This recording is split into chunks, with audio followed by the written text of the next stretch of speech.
Hi, I'm Dave Adams. This is Terence O'Neill. We had a great time with WhatsIt last week, which was Froe and Cudgel, and we've got some pegs that we need to make for the beam replacement project that we're doing in the front of the house. And so Terence is going to demonstrate how we use a Froe and a Cudgel to make pegs and split pieces of wood. The Froe is an ancient tool, predates the saw. Utilizing the natural tendency of a piece of wood to split along the grain, it was the woodworker's tool of choice in a time long before saws and edge tools.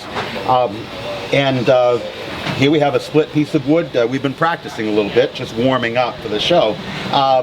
But you can see how properly done, you can run with the grain of a wood. And this is particularly important when we're making pegs, because we want pegs, however small, to have a great deal of strength. You can imagine if we sawed a peg out of this piece right here, hopefully you can see the way the grain runs.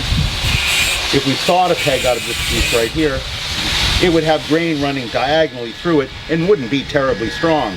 But when we split the piece of wood, if we can split it along the run of the grain, even though it may not be perfectly straight, it'll have a great deal of strength all the way uniformly through the peg. So we've got some pine, and it's pretty fresh.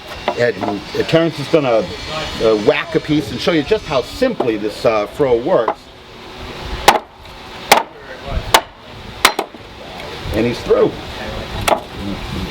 And he's hoping to make a peg somewhere between an inch and an eighth. And so he split something out, because you never know exactly how the first cut's going to go. He split something out a little bit bigger. After we trim it down, we'll do a little chisel work on it to make it round. See, the cudgel, we call them cudgels because part of it's, I guess, because we like old-timey words, and cudgel, because it's out of our regular vernacular, it makes it a specific thing.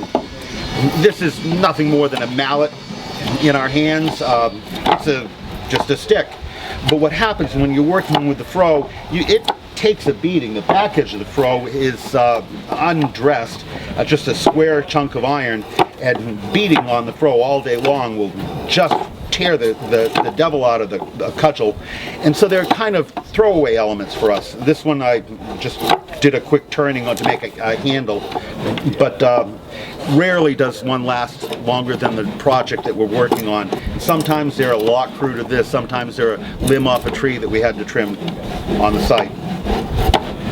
The really valuable part of splitting the piece of wood out at first is because it splits it with the grain. That gives Terence a real eyeball onto where straight is in that cut, and it gives him the confidence that when he digs his chisel in and pushes down, he doesn't have to aim it very hard. He doesn't have to worry about running one way or the other. It'll continue to split with the grain. And while the piece won't come out straight and it won't come out perfectly round, driven into a couple of pine beams, it'll bite in and it'll bite in and twist itself in so that it'll never back out. It'll never make a bunch or a swelling in the sheathing. And being split, it will provide good shear strength for that mortise and tenon joint. Here we have our Cudgel and Froe, one of our WhatsIts, in use on the house. Thanks for watching. Send in your requests.